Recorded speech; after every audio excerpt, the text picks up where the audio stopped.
Um, Before we start, I would like to ask to the attendees, please, can you put your Zoom in full screen? That's pretty necessary for completing the interaction with Hector. That's necessary because that will put your frame with the frame of him in the same level. Um, what else?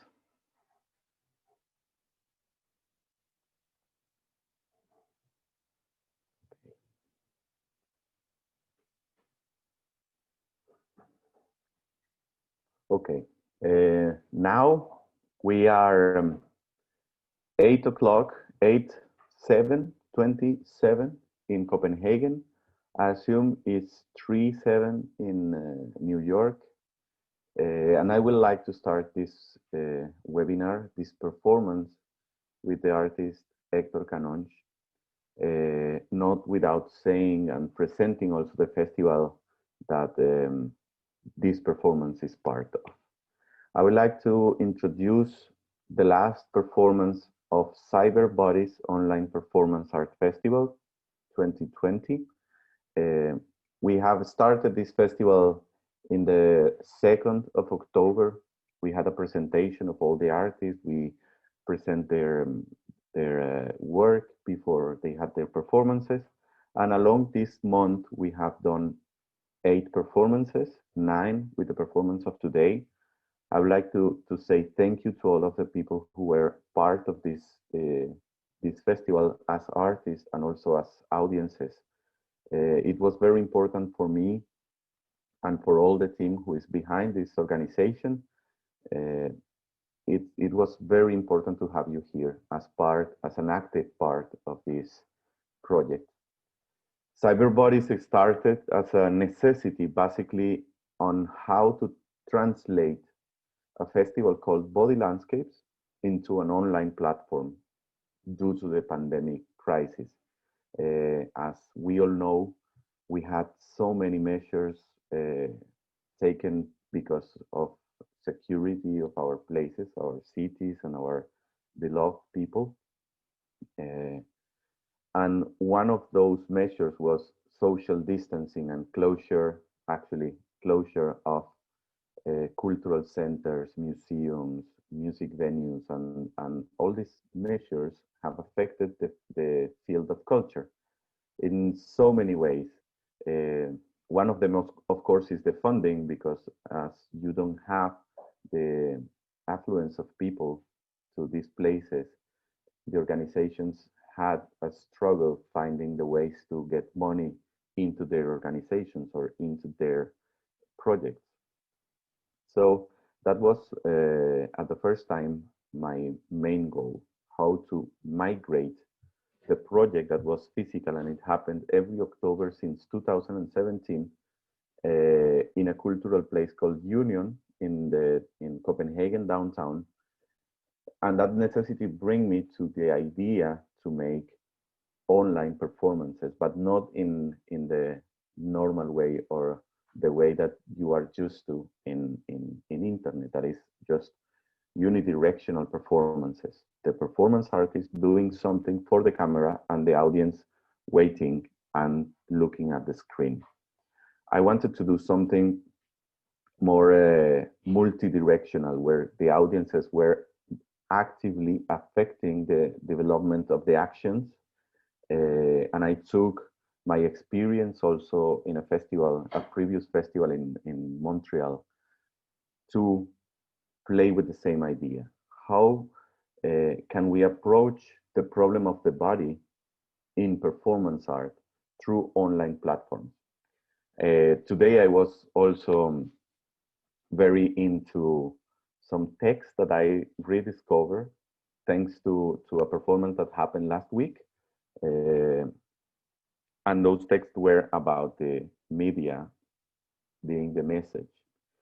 And we are using this huge tool called internet. And internet itself, it's not only a tool, but it's a conceptual media, a conceptual message that gathers all of us in here, independently of the performance or the things we are transmitting on this platform. This is the message, and this is how we approach body. We have to take advantage of these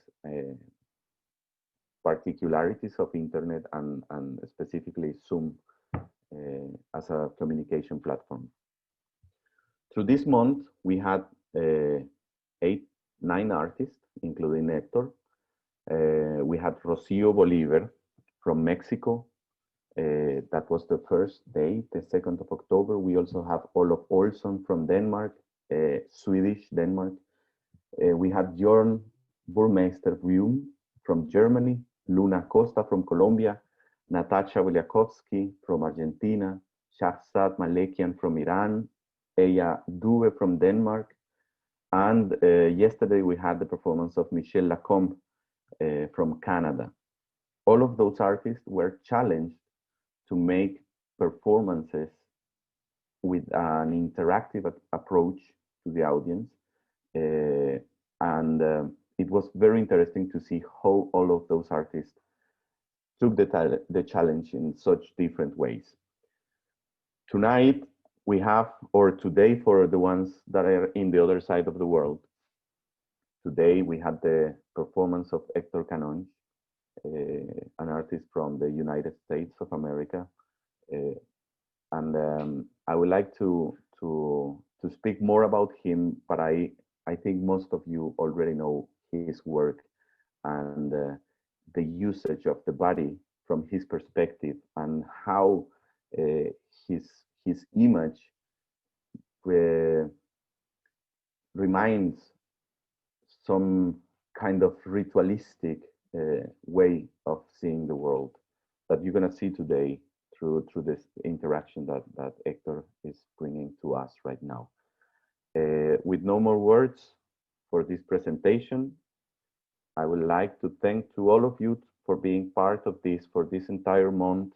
I'm so happy of having you all here, and I'm so happy to have Hector as the closure act, the closure performance for this festival. Thank you so much to all of you. And now I will let you with Hector Canonge. Thank you so much.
Hello, Belle.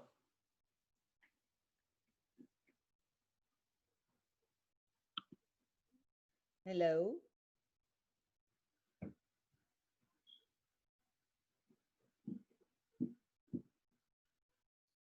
Would you share your video, please? Just a moment. Thank you, Belle.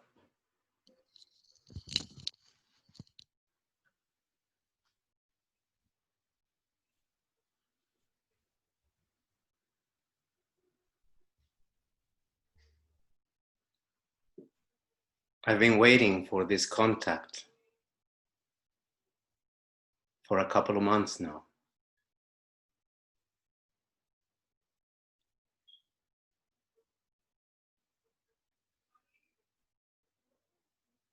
It seems that somehow people from all corners of this earth are relearning how to connect. Relearning. And not because of the technology, but because of human factor. Hello, Belle.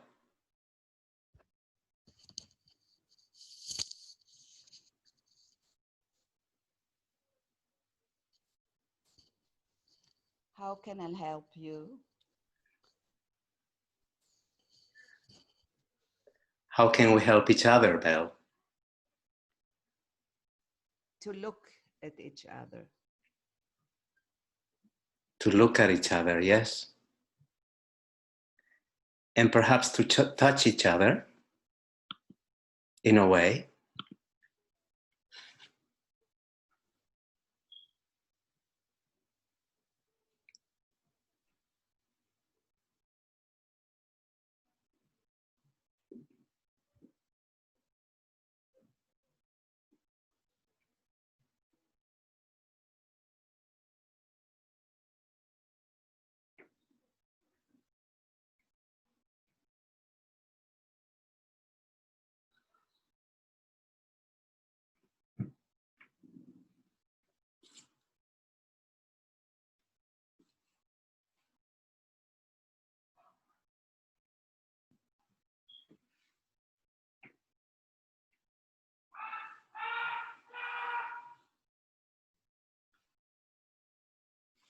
Relearning how to connect. Relearning how to live.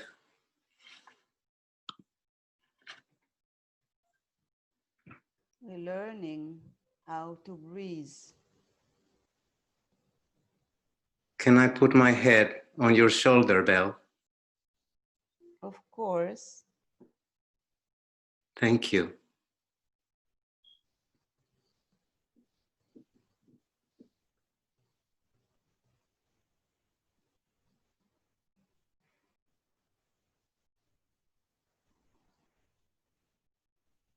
Would you like to do the same?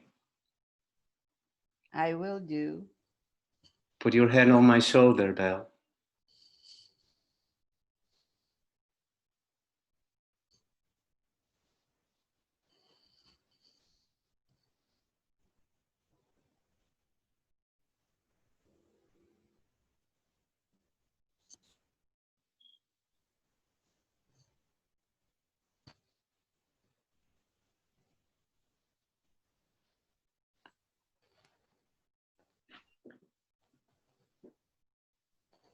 I can hold you and hold your head.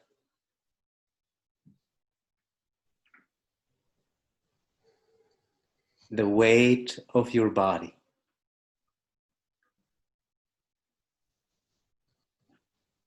The weight of your head.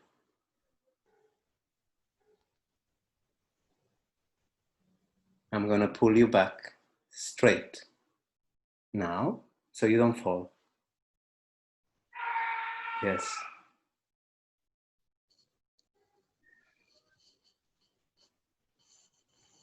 Thank you, Belle.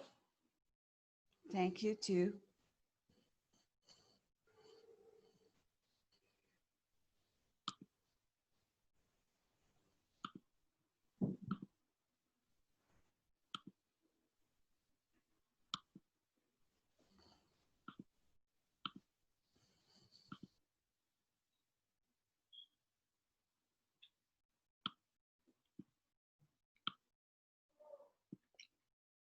learning and relearning. How can we?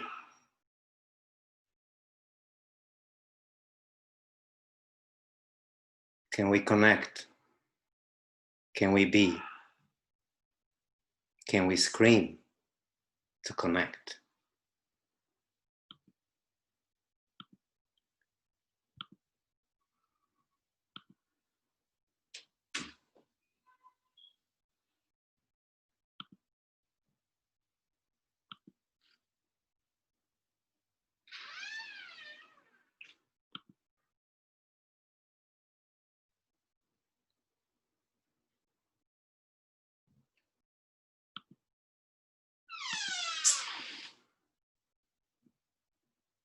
Hello, Eva.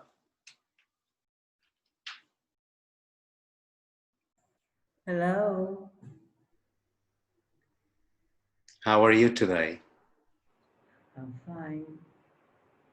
I'm fine. Can you share your video, please? Yes.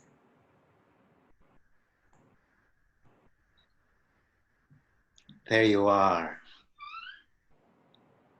There you are. Hello. Hello. Where are you connecting from? Tel Aviv, Israel. From Tel Aviv. I know Belle, by the way. She's a friend. What time is in Tel Aviv? It's Eva? 9 p.m. It's now 9:30 p.m. It's 3:37 in my region. Yes, in I New know. York. It's 6 hours difference.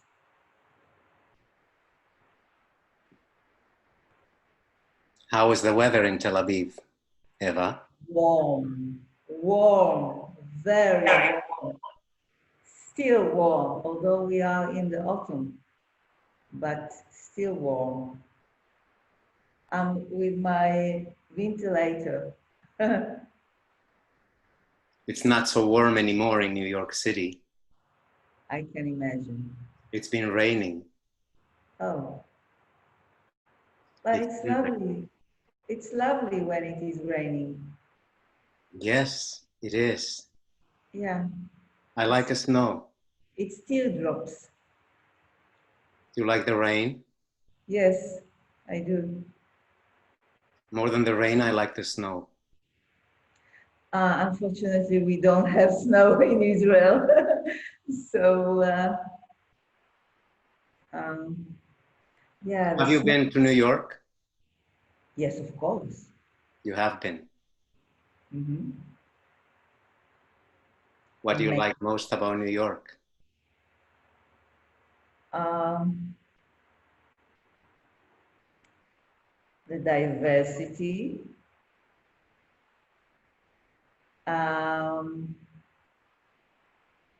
I can't say whether I like it or not, but it's very typical, the anonymosity.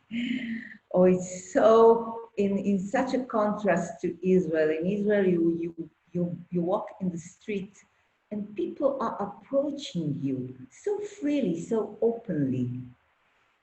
If somebody falls, a bunch of people are rounding to lift him up. It can hardly happen in New York. But it could happen here, Eva. Come close to your right side. Lean to your right side a little bit, maybe the left, your left side. Shoulder to shoulder. Like this? Yes, like this. A little bit more. Like that. No, your head is almost. Yes, I'm out of the frame. On my shoulder. There are no frames. It's like this. No, there are no frames here, Eva. It's all a construct.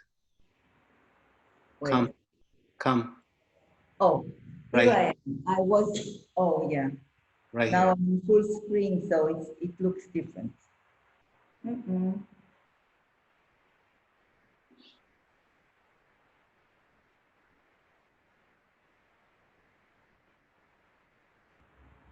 All right, no more animosity. New York, Tel Aviv. You and me. Hector and Eva. One place. One time zone. Can we do the opposite? Can I lean against you? Just lean against you. My body weight against you. Closer, Eva. Yes, yes, yes, yes. You're there. Shoulder to shoulder. Same space, different time zones, but connected. Can you close your eyes? Can you think of New York while I think of Tel Aviv? Have you been in Tel Aviv? Yes. Now I have with you.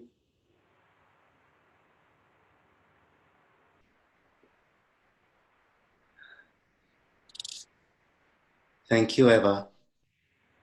Thank you.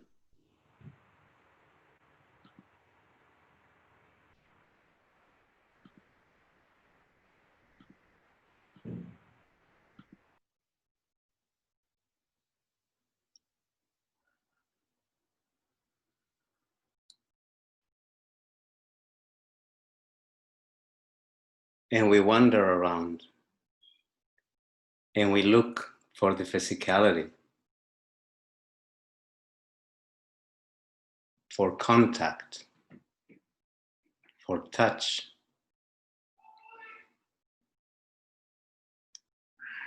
Still looking for it, still searching for it. Can we find it here? In the bits and pieces of a stream, our new home, colliding.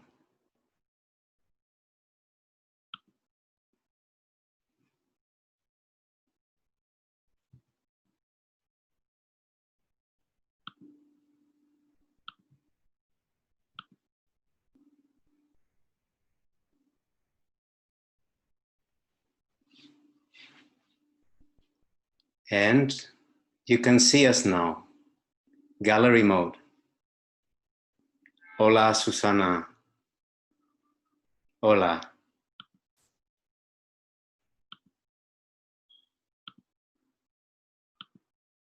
¿Estás?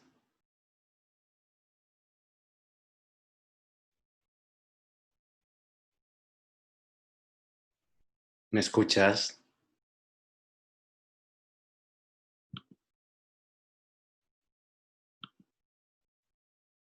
Can you hear me? Sí. Hola. ¿Ahora? Hola. ¿Cómo estás? Bien. ¿Y vos? Bien. Observando y sintiendo. Ya no observes más. Vení, participa. Acá. Ponte a mi Ah, lado. ¿está? ¿Cómo estás? Qué lindo verte. Lo mismo. Hace tiempo. Estaba viendo tus ojos. Mi contacto era a través de la mirada. Hace tiempo que no nos vemos, ¿sí? Sí. ¿Qué horas son en Buenos Aires? 4:30 más o menos. 4:30. Ujú. Están 1 hora más que Nueva York. Y hace frío. Igual acá. Compartimos entonces ese frío. Empezó el otoño acá. ¿Y en Buenos Aires? Acá estamos en primavera, pero se ha retrasado un poco la primavera. Estamos con, no hace frío, frío, pero son temperaturas un poco bajas para la estación. Amaneció con 7 grados y ahora hay 14 14 Celsius. aproximadamente. Para Sí. la época, sí. Sí. ¿Sí? Estoy aquí en mi taller. hay ¿Eh? mucha luz. Sí, estaba viendo, tengo una luz atrás. Déjame ver, estoy en mi taller. Voy a enderezarlo así para que no me dé tanta luz, ¿no? Qué ¿Sí? lindo el taller. Pude tener mi taller, por fin. Tenía un taller más chiquito, ahora tengo un taller donde puedo trabajar cómodamente. Qué afortunada. Ujú. Muy afortunada. Afortunada, afortunada por muchas cosas. Por estar viva, porque no me enfermé, porque mi familia tampoco, por todo lo que tengo, por vivir. Me siento muy afortunada por estar aquí. Gracias. Yo también. Afortunado de verte, afortunado de estar mediante el sistema en Buenos Aires. Y veo esa luz y me recuerda mucho los días en Buenos Aires, del invierno, de la primavera, del otoño, del verano. Mucha luz, mucha luz. Sí, mucha luz. Esa luz austral, ¿no? Ujú. Y Sí, allá en Nueva York también tiene una luz muy particular. sí, aunque ahora estamos combatiendo un poco la luz. ¿Por qué? Muchos factores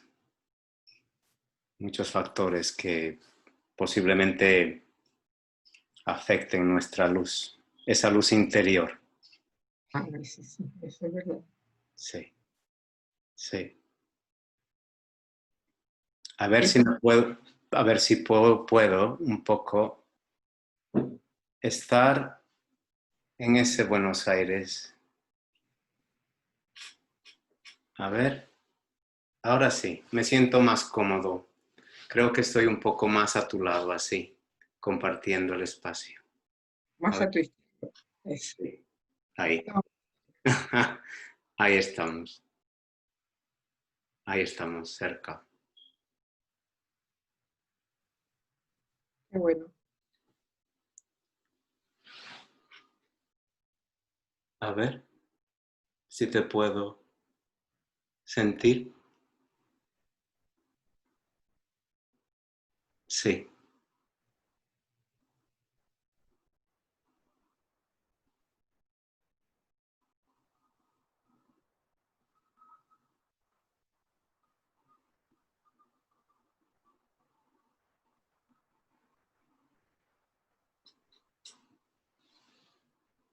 Gracias, qué lindo verte. Gracias. Una experiencia hermosa. Hasta muy pronto será. Espero verte por aquí. Ya me has visto. Estaré más profundamente presente. Es verdad. Cuando vienes aquí hay mucha gente alrededor. Gracias. Gracias. Vuelvo a la pantalla grande.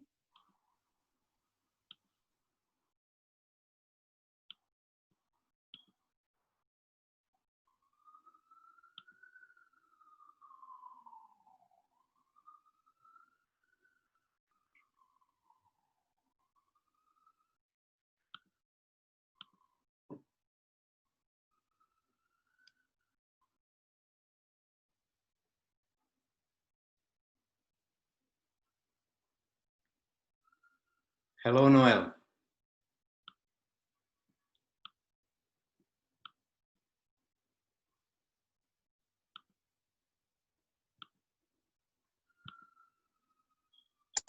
Now, hello, How are you? I am good. Where are you right now? I am at home.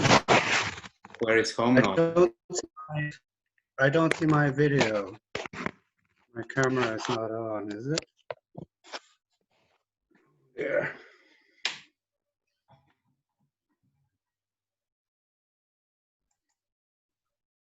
Ah, There we are. hello. Good to see you. Good to see you as well. Where is home again? Yes. I am in the middle of Ireland, in a place called Roscommon. In the middle of Ireland. What time is in Ireland right now? It is, excuse me, it is 10 minutes to 8 o'clock. And it's pitch black outside. Can I see the painting you have behind? Yes, it's a painting by Mervyn Elder, an English painter. It's a palette, knife, oil, and it's like a meeting of two men. Can you hear me? Yes, Yeah. I can hear you, yes. Is that your favorite painting? No, it's a painting my wife bought years ago. But he is a great man, Mervyn, and I like the painting. I do. Would it be possible to ask you to stand up? Yes.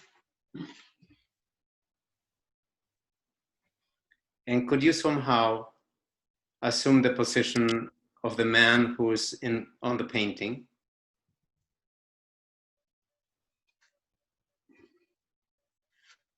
Okay. I will try to do the other person. And I'm trying to move a little bit.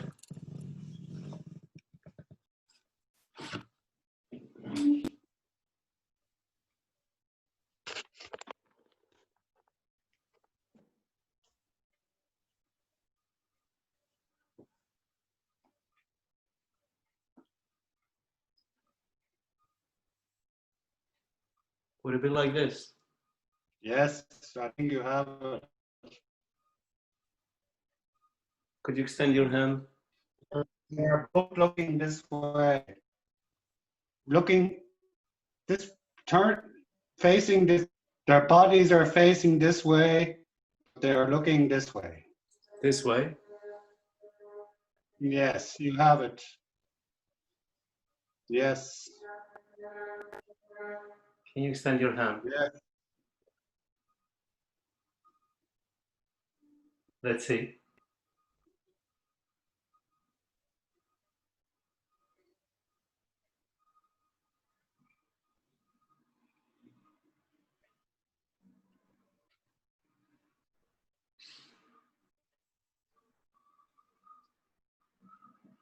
Yes, look.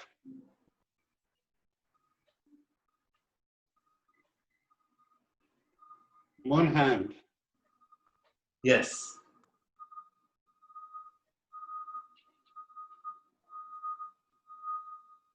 Shake. Thank you. Thank you, Hector. So we share Yes. not only this space, but also the space of the painting.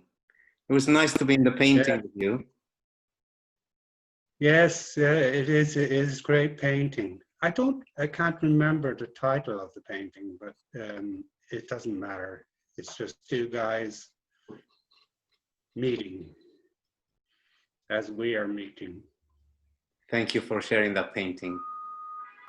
Thank you, Hector, for the performance and for everything. Have a good night, Noel. Good night, Hector, and keep safe. You too.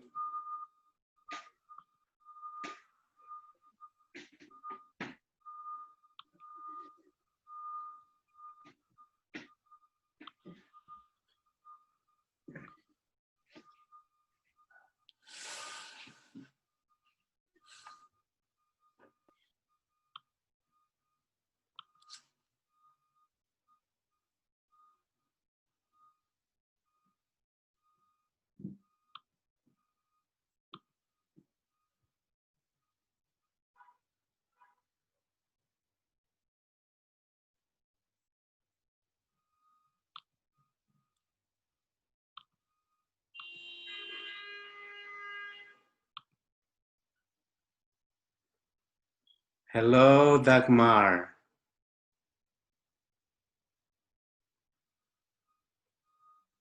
You are with me now. Yes. Huh? Very close to you. Yes, very close, very close. Where are you? I'm in Braunschweig. Braunschweig, Germany, near Hanover, northern Germany. What time is over there? It is now 5 to 9. Oh, night. Nighttime, very dark. Can we do a little breathing?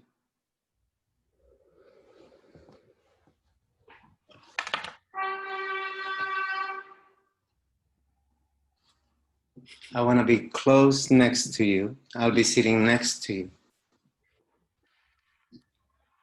Trying to adjust.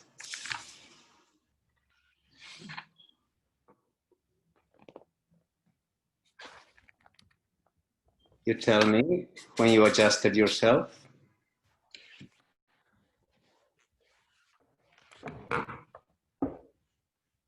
Okay, I'm very close to you now. And I'm breathing with my stomach.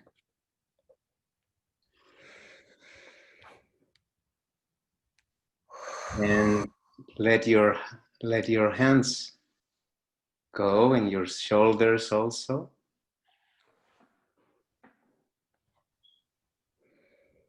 Can we breathe in unison at the count of 3? At the count of 3, we inhale. 1, 2, 3.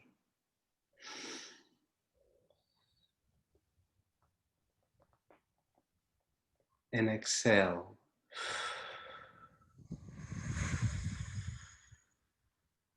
1, 2, 3.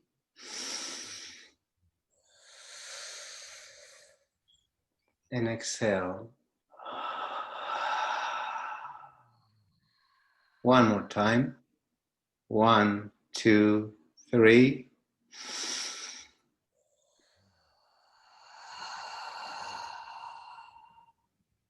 And we keep it.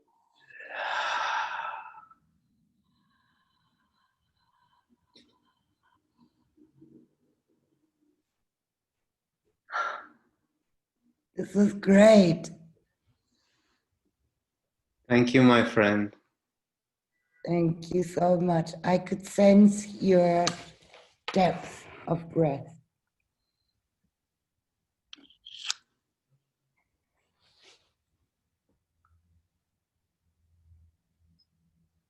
Thank you.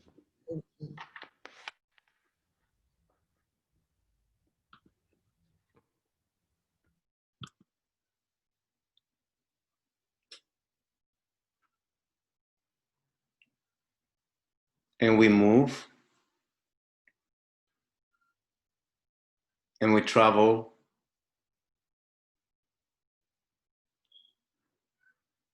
From place to place. From country to country. Those of us who are lucky to do so. Those of us who somehow have developed these wings of freedom, and those who are fortunate enough to be here one night and to be there the next day. And we move and we travel and we displace around people, around mountains, around places, around many, many different worlds. Again, those of us who are fortunate to do so. Again, those of us who are free. But what if you weren't?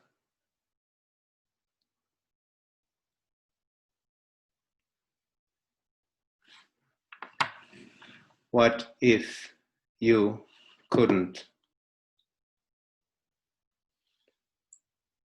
what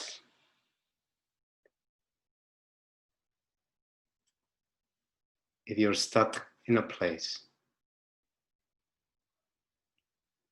Can we still go? Can we still travel? Can we still move? Can we still travel?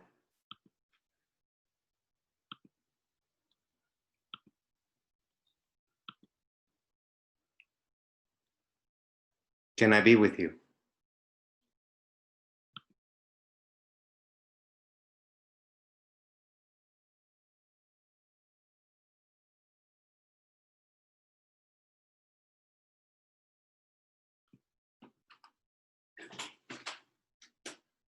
Hello, Lislot.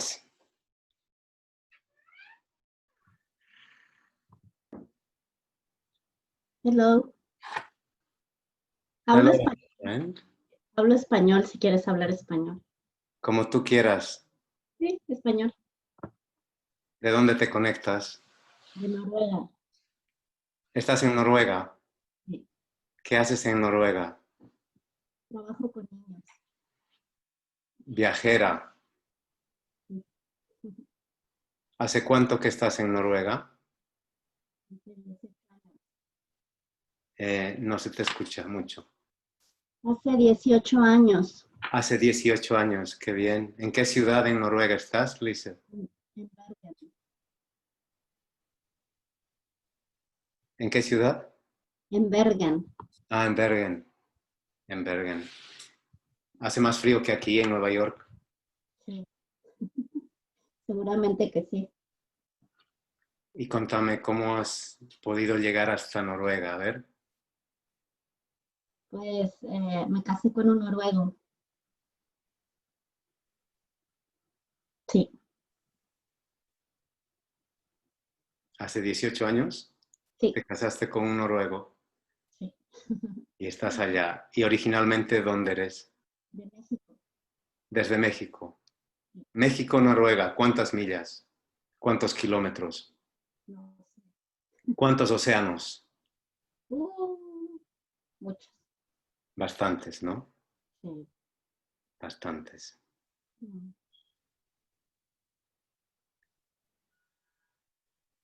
¿Qué has llevado de México a Noruega? Mis raíces.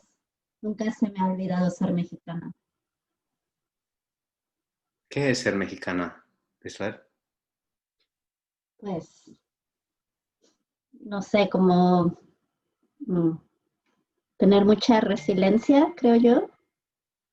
En México hay tantas desgracias que, no sé, creo que he desarrollado una buena resiliencia ante las catástrofes, ante las crisis. Ya. ¿Te puedes poner en posición, en esta posición? Así podemos hablar frente a frente. Eso. Estoy ahí frente tuyo. Al revés. Isler. ¿Sí? Así. ¿Qué más me puedes contar de tu vida en Noruega? Pues he aprendido a Un poquito más fuerte, que no te escucho muy bien. He aprendido a disfrutar todo. El frío, la nieve, la oscuridad, cosas que nunca creí que podría aprender a disfrutar. ¿Y tienes familia allá en Noruega? Sí, ¿Hijos, hijas? no. Por eso trabajo con niños. Ah, trabajas con niños, qué lindo. ¿En la escuela? Sí, Ya. en un kinder. ¿Podrías hacer conmigo una acción que haces con los niños? Sí. Solo me tienes que decir una acción en la que ambos frente a frente podamos realizar. Jugar con las manos. Un poquito más fuerte, dime.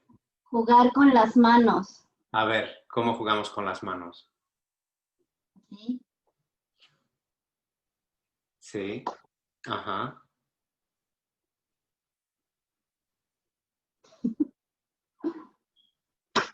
Ajá. Ah, creo que recuerdo este juego. Sí, a ver si me gusta este juego. Ah, pero ese es ya más complicado. Ajá.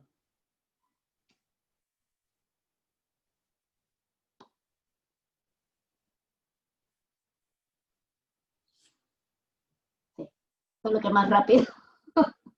Ah, un poquito más lento, a ver. Abajo, primero dijiste. ¿Cómo era? Abajo. Abajo. La derecha. Ah, no, la izquierda. Ahí, sí. Otra vez juntos. La derecha. Ah, esta. Ajá. Juntos. Para la izquierda. La derecha. Ah, para la izquierda. Ah, sí. Arriba. Una mano. No, Juntos. juntos. Abajo. Abajo. Al centro. Al centro. Y al frente. Y al frente. Ahora sí, al frente, al frente. Qué divertido. Muy bien, gracias. Eso es lo que haces con los niños a veces, juegas Sí, todos los días. todos los días. Qué bien, qué bien. Ahora yo te puedo enseñar otro juego Sí. y es muy lento, ¿ok? Ajá. Vamos a poner nuestras cabezas juntas y pensar en México. ¿De qué ciudad de México eres? Del DF, de la Ciudad de México. ¿Dónde? De la Ciudad de México. Ciudad de México, qué bien. He estado en Ciudad de México. A ver, entonces, pongamos las cabezas juntas.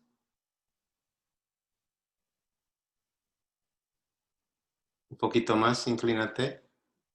Hacia adelante, un poquito más. Un poquito más. Ahí. Un poquito menos. Ok. Ahora sí. A la cuenta de 3 pensamos en México. 1, 2, 3. Y dime cosas sobre la Ciudad de México para que yo esté allá y tú también.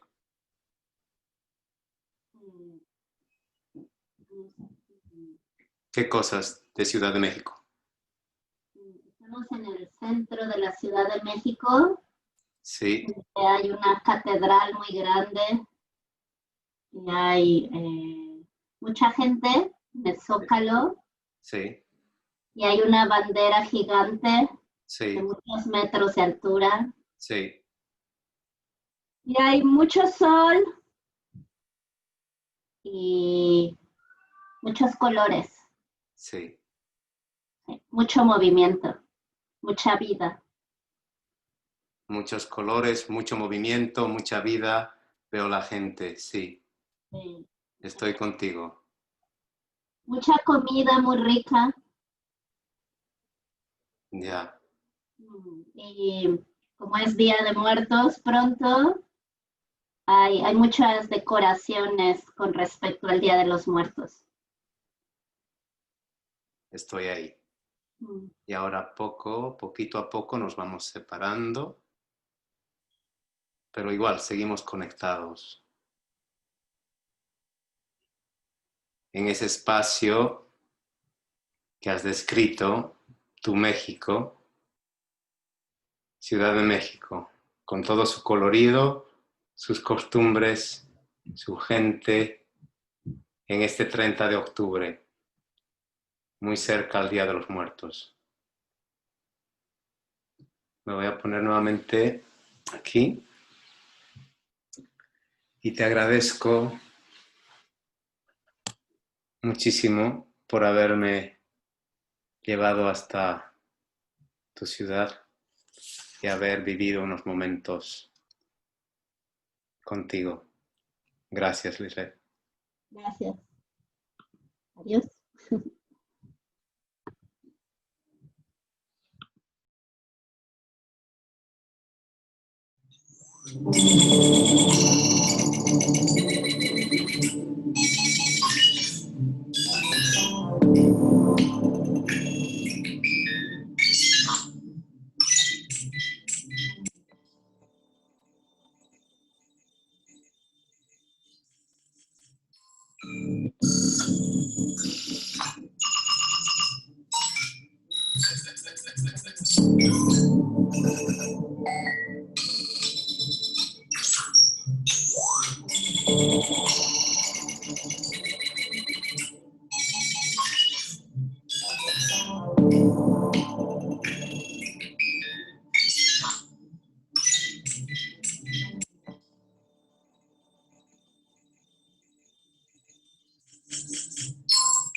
Hello, all of you.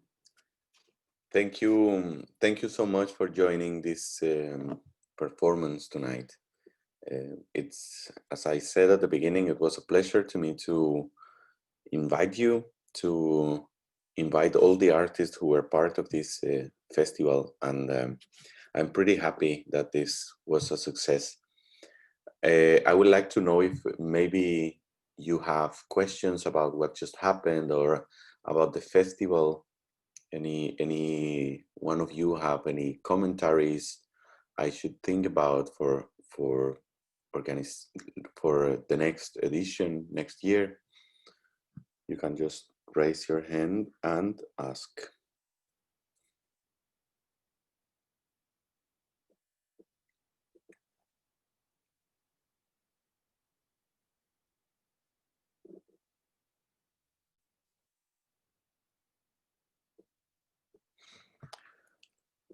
Okay, Baida, thank you so much for being part of this.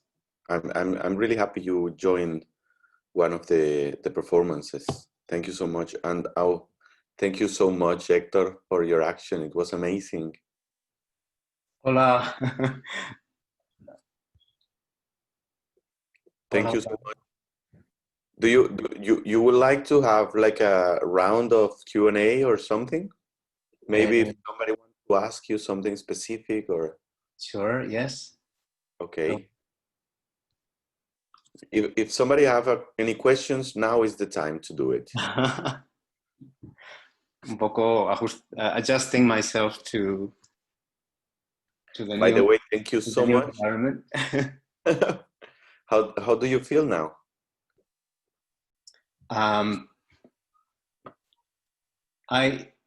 I feel I'm still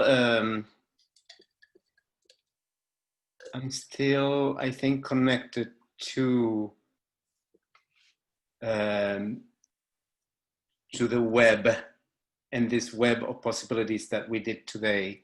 Somehow it's still pulling me in the directions of this space that it's not physical, yet we're all in.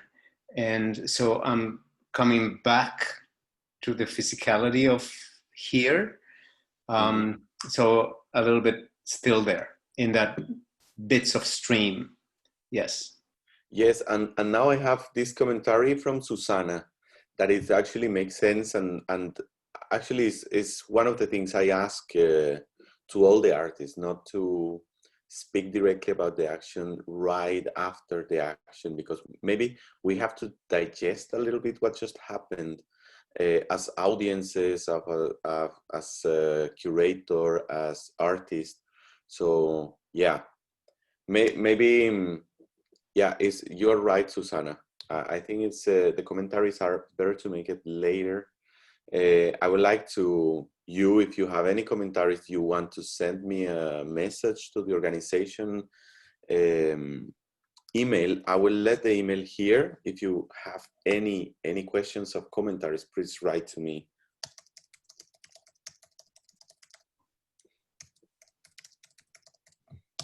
Okay, this is the email, so you can write whenever you want and send everything you want. Yes, or you can also email me and ask.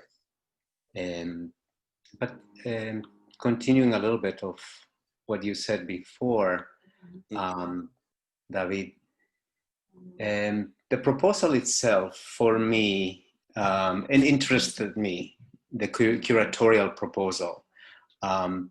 Why? Because that's something that I've been working with since we've been relegated to the virtual realm, to the virtual sphere, right? So this idea of the body and the body present, and it has nothing to do with this idea of the robots or the androids. It has to do more with this notion of the technological assimilation that we have to confront nowadays.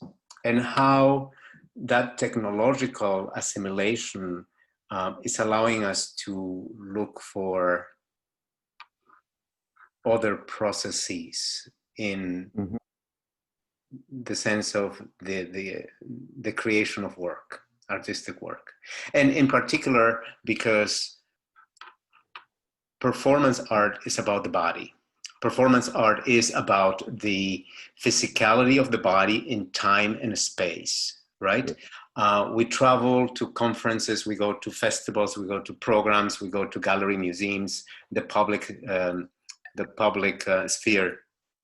And it is, we take with us what we have, this somatic weight.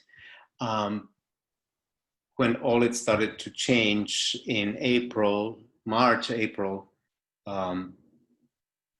where do we take that? And that's one of the things that, you know, I've been exploring.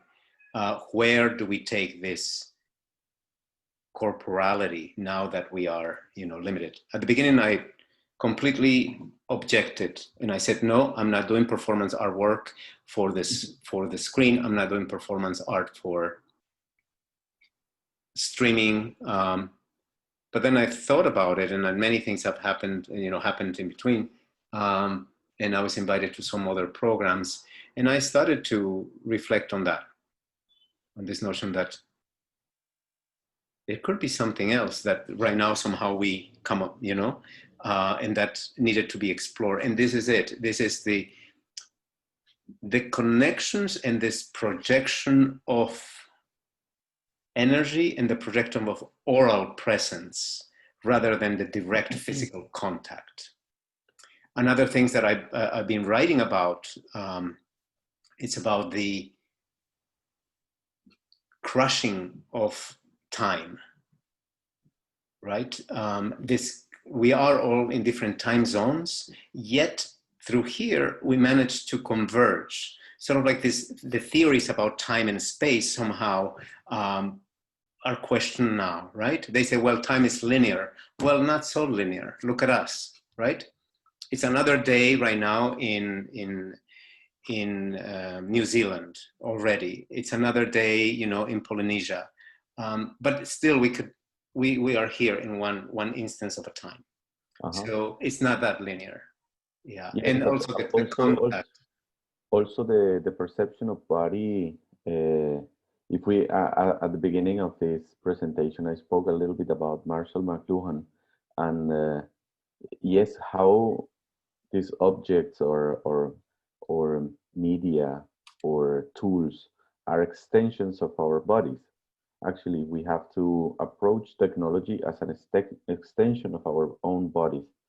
If we look to the performance in the classical way, of course, we will find a barrier, like a pretty strong barrier, that if you don't have the body of the artist present, there is no performance there, you know.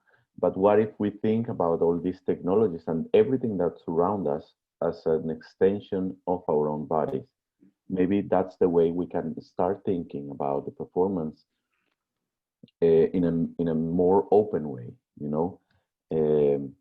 For me, it's also like a happy encounter with technology, and this happy encounter allows me to be in many places at the same time. So it's like the body and this extension of the body brings me to other times, as you said, other times and other moments, other spaces, and beyond borders. You know, migration is a huge problem right now.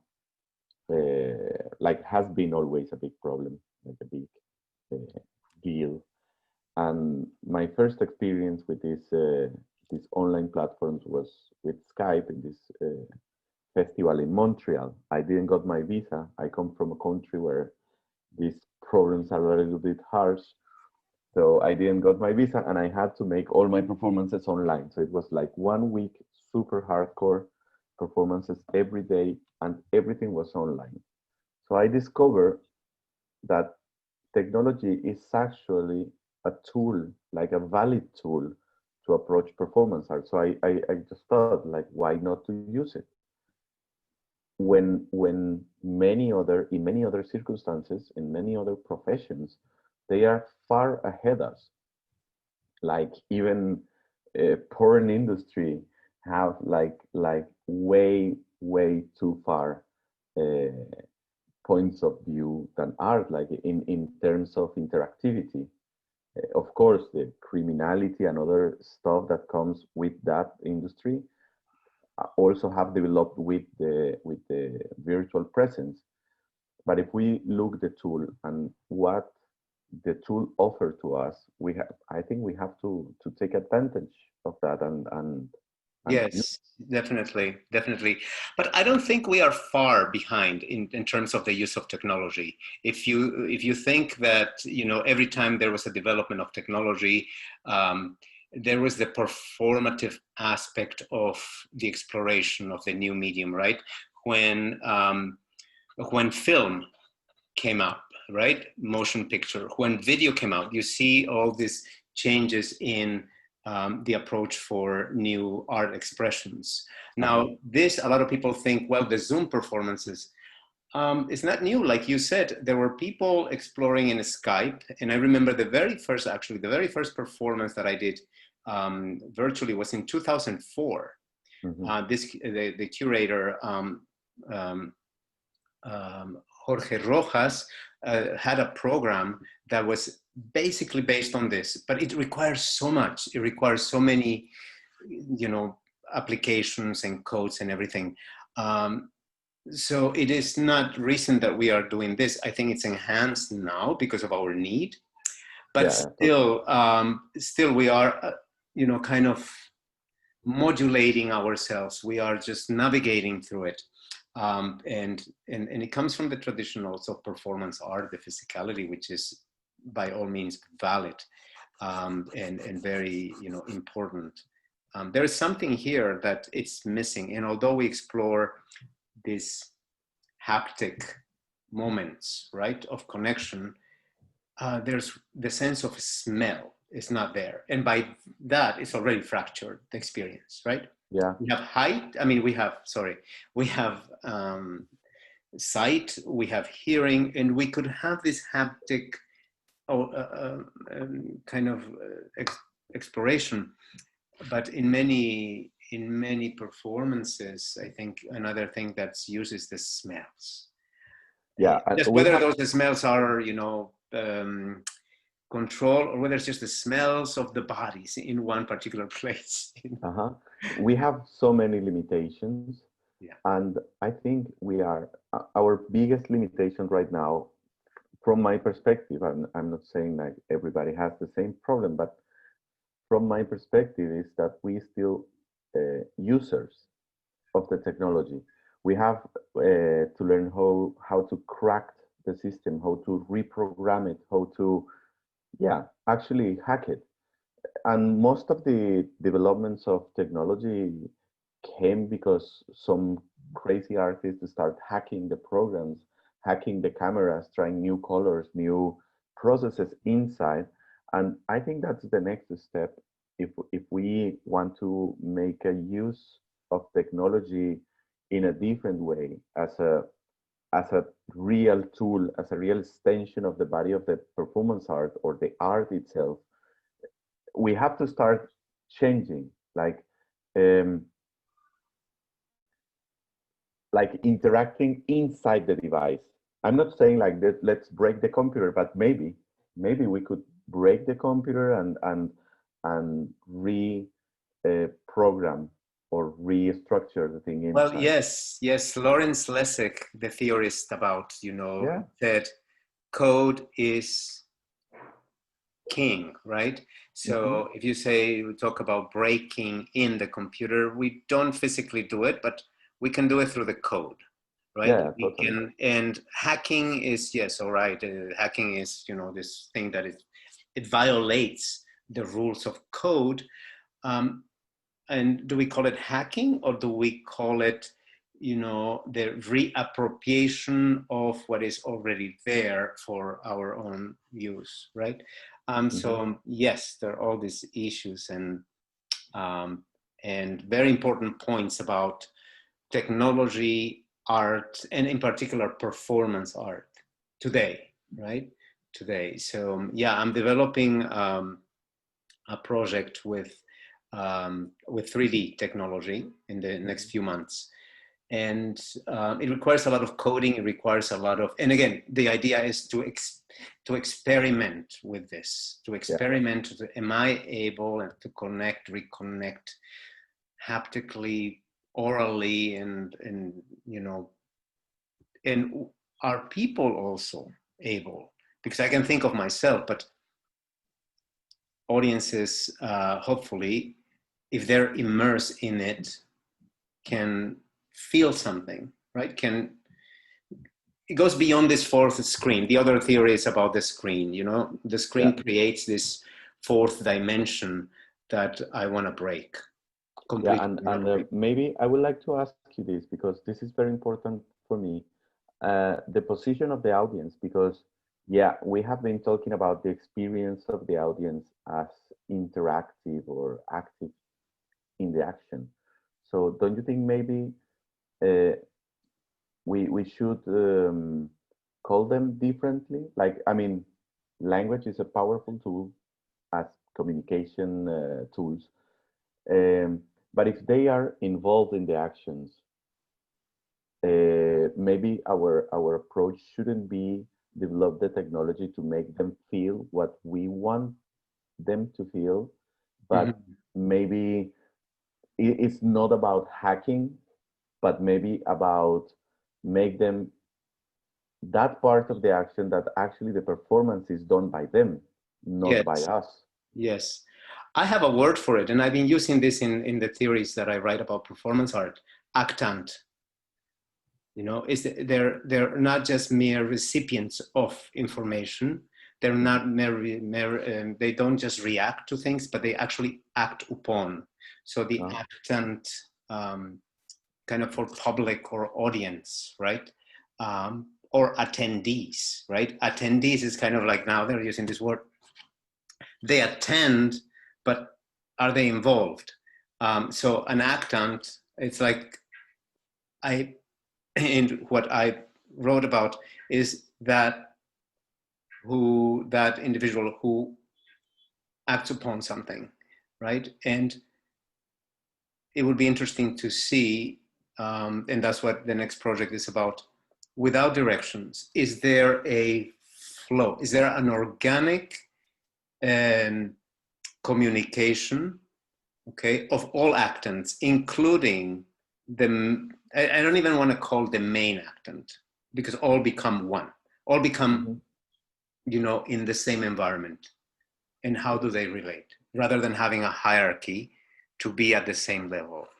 Yes. Yeah, it's very interesting how one of the artists of this series of performances, this festival, he's called Jorn Burmeister Jung. Oh, Jorn, yes, yes. Yeah, exactly, and he's working with a project that is about non-hierarchies, structures of teaching and things like that. So maybe one day we can join a conversation, three of us and more people, and talk about these non-hierarchical situations and how this gives a lot to the relations between artists and audiences, or make them all in the same level of knowledge and exchange. Because actually, well, I think when we do a performance, or when I do a performance, it's not acting or doing an action for the rest of the people to see, but it's more like an exchange, because I'm also receiving what they think, what they believe, what they know, and I'm actually learning from them more than probably they are learning from me. So yeah, I think this is, we are having a lot of points, like, yes, we should approach these non-hierarchical situations in order to make the relationships more real, more equal, in terms of not having the presence of the performance artist in front of you. So in the classical way, it's not a performance, but in other ways, it is a performance, because each person behind the screen or in front of each screen is performing So we are creating some kind of a network of performances. Yeah. What do you think? I would like to ask you this because this there is a group of researchers in Brazil, and they have a network called micro performances. I don't know, maybe you know them. And there is this a specific point of view I'm pretty interested in. It is about the who says what is or what is not art. And until some point, criticists or curators or historians or artists were the ones allowed to say what it is and what is not art.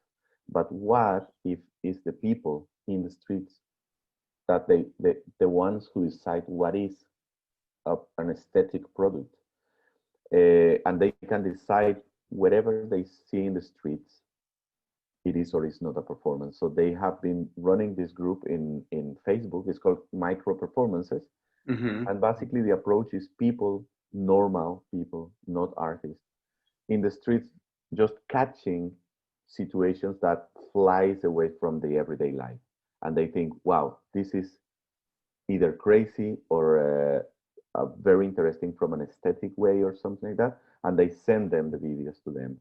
So it's like a huge bank of actions done by random people nobody knows, but the audience is the one in charge to say that's a performance or a micro performance. Yeah. What do you think about changing the point of view of this enunciation actually? Yeah, I don't think I don't think I would change you know, what they believe or how they're approaching, but it's more complex than that. Remember that the question of what art is a philosophical question.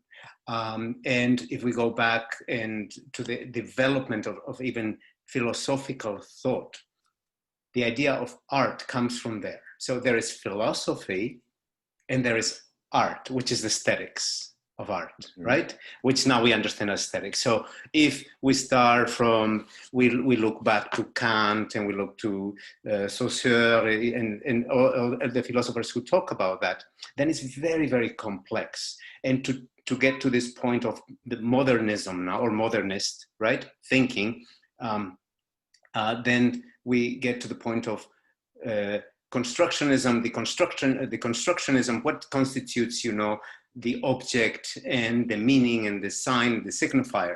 So it's very complex, and I wouldn't like to put that simply just brush it around, because it's the history of our development as, you know, our reason, human reason. So I wouldn't put that around brush aside and say, you know, now we're going to pick something in the streets and just say that that is art because people say it's art, you know, because they're doing something and, you know, there is a community that thinks is art. Could be actions, there could be creative processes, there could be creative situations like you just said, but it's not necessarily art. And if a lot of people also think that any action is performance art, well, there are actions and there are actions, right? And we have to think of the intent, which is another problem also in our history and in our criticism, the intention. What is the intention of that individual in creating that piece, of the artist basically, right? Do we consider that, or we just look at the object per se? So I personally wouldn't say, you know, let's include all that what's happening in the streets as performance art.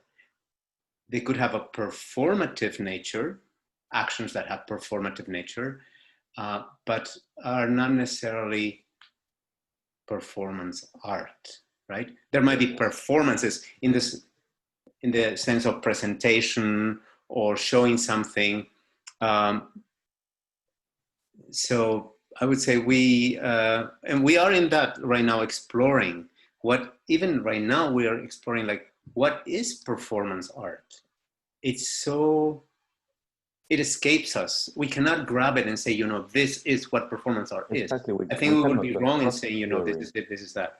But still we have to consider all the reflections, all the thinking, the philosophical thought, the inquiry, in the criticism, in the history of art, to say, hey, that is art, you know, and this is not. Yeah. Sure. Yes, sure. I'm just, for example, thinking about the speed of the information, of the flow of information right now. It's something that we can't control. Yes, and in this matter, we are watching like an amount of information we never seen before, with a lot of enunciations and points of enunciation that are pretty important. So yes, let's not speak about if it's or no, it's not, because it's a complicated question. But I think we as artists, I will not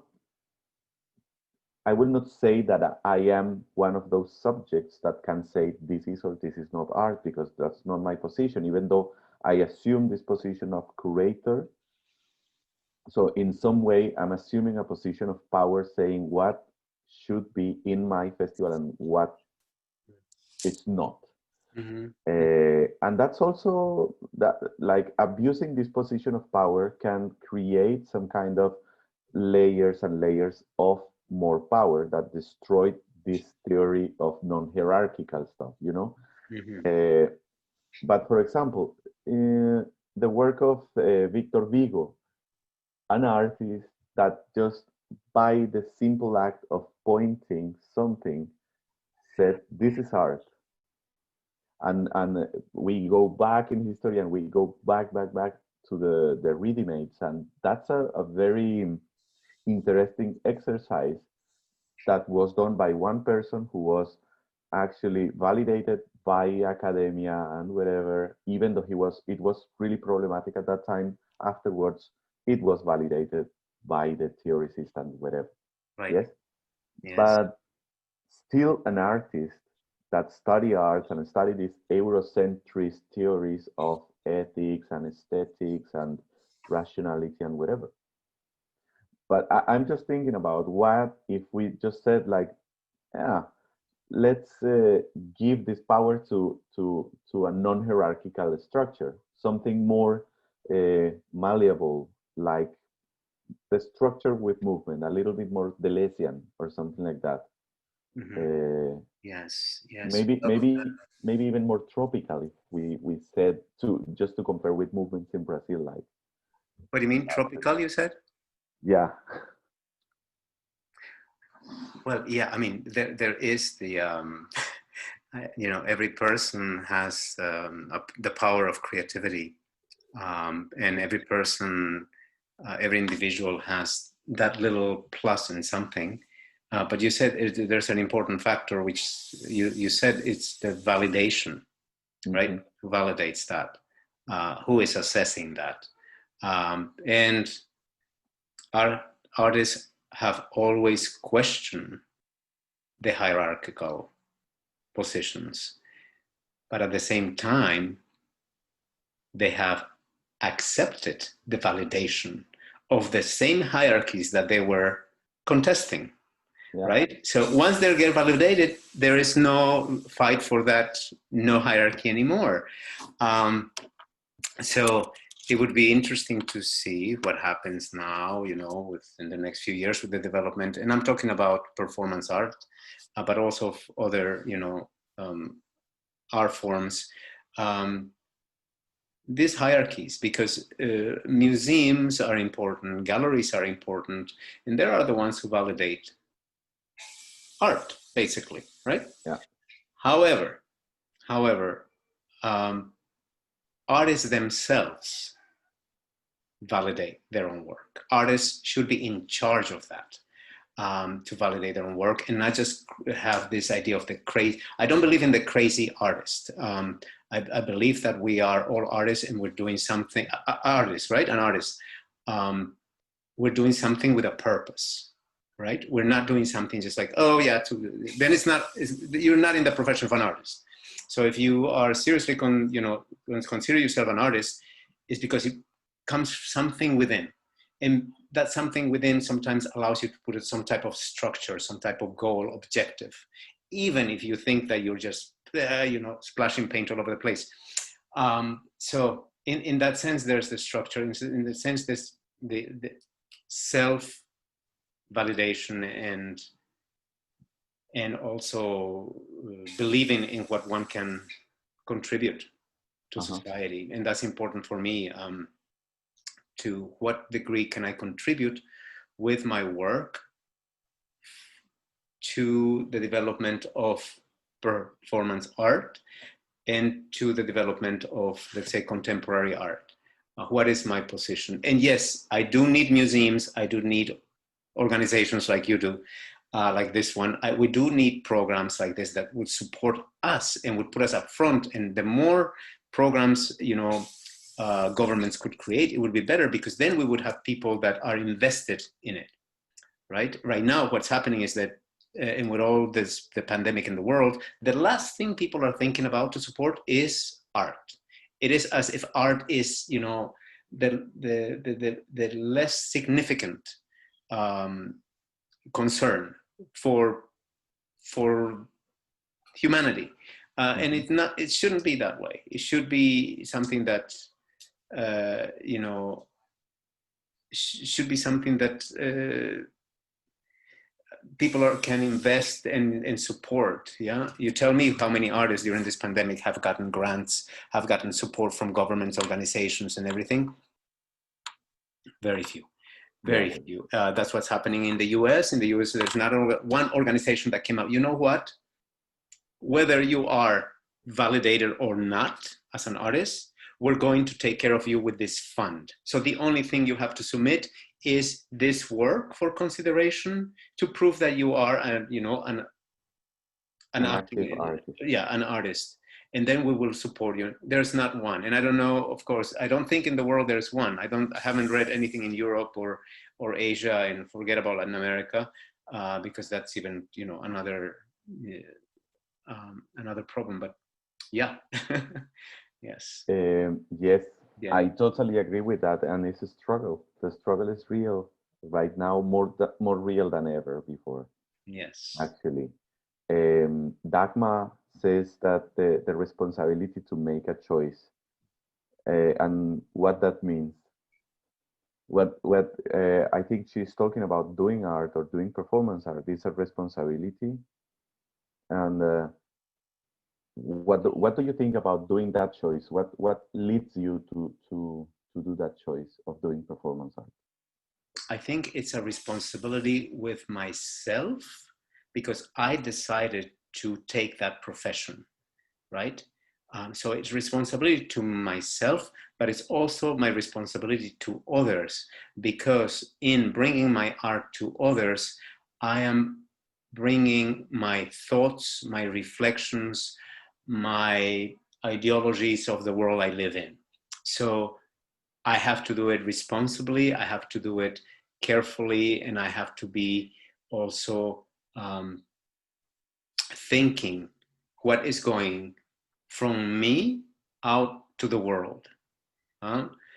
So yes, like Dagmar asked this question, I think it's responsibility with oneself, but also the responsibility with others who are somehow exposed to that work of the artist, right?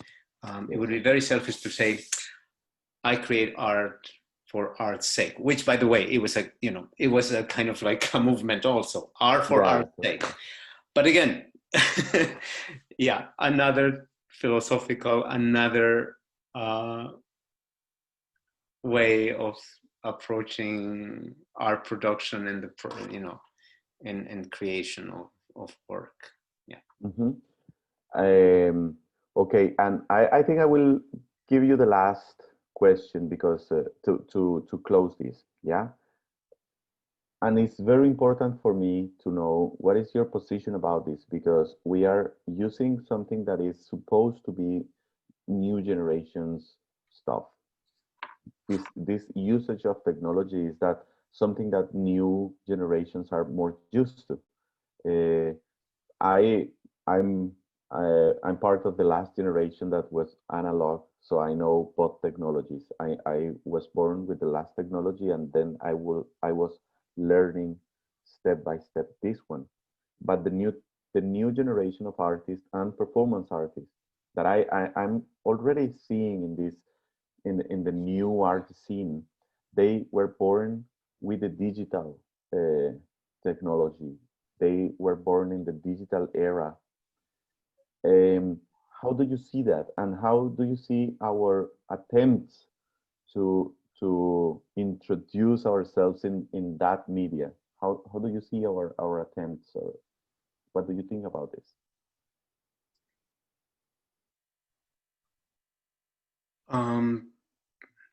How do we see ourselves attempting to enter that realm? You mean of? Yeah, because I mean, I was born being, I actually am educated as a painter. Okay. Like I studied fine arts, and then in Argentina I start, even though I did performances before while I was being educated as a painter. Okay. I started doing performance, but it was like that was analogic, and I'm used to do performances in galleries and whatever. But this new generation of artists right now, they were born in the digital era, so they are used to the screen and everything. How do you see that? Well, you're not from the 19th century. No. You're not from But the I'm from 19th the era century. with the So cassettes. you were also you are also a product of, you know, this midpoint where analog transforms into digital, and you were able to adapt and adopt.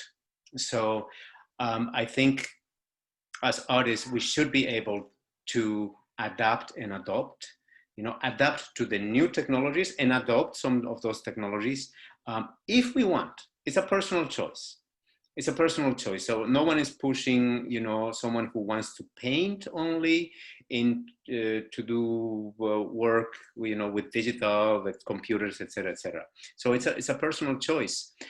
In my case, I come from not even the brush and the paint or the stone and the wood. I come from literature, from text, right? I come from this literary criticism, this convergence of this exploration of the word. And then I moved to video production, and then to new media. So to do the postgraduate in new media technologies, this is what we are inhabit right now. But it was a personal choice. It was a personal choice to go there. And then my very first performances were very technological, very much using, you know, technology that at that time, this we're talking about 2011, I'm using code scanners, I'm using sensor devices, I'm using, you know, facial recognitions, which right now it's like, you know, everyday life basically. But back then it was, and then there's a point in my life where I switched, and there were some events in my process that I said, you know what, performance art also, I've discovered it.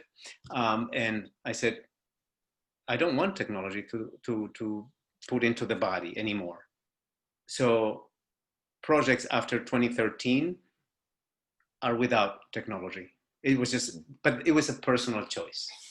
I could have continued with the exploration of technology. Now, if you talk about the new generations, what they're doing, well, it is like our generation. We always have to confront to the new technologies and the advent of new technologies. As they grow, the technology is moving so fast and fast and fast that by the time they realize it, they have to relearn it again or learn more things to complement what they know. And it will be quicker and quicker and quicker, that there will be a point in, and this is, you know, more slow in technology, where it says there will be a point where we won't be able, human beings will not be able to catch up with technology. We'll be machines, basically machines building other machines, because we will just not be able to catch up with the development. So the new generations will confront that more and more. And what is new one day, it'll be old the next day, right?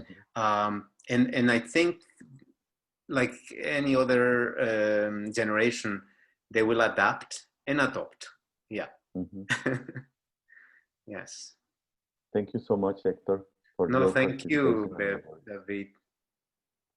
David. I'm so happy you are here and you are sharing this, your knowledge, your history, all your background with us. And I'm also happy to have Antonio, Belle, she was part of several performances, Lislot, Noel, Vaida. I know there was, Michelle was there too. Your friend in Argentina was Eva? Yeah, I think she Susana. Eva was from Israel. Israel. Yeah. I'm so happy to have you all here, all generations together from all around the world together. And I hope to see you next time. Thank you, Belle, for your words. And thank you, Hector, for your performance. I hope to see you very soon in real. Thank you, David. Thank you again. And thanks for everyone. Thank you for your presence. Until next time. Until next time. Bye-bye.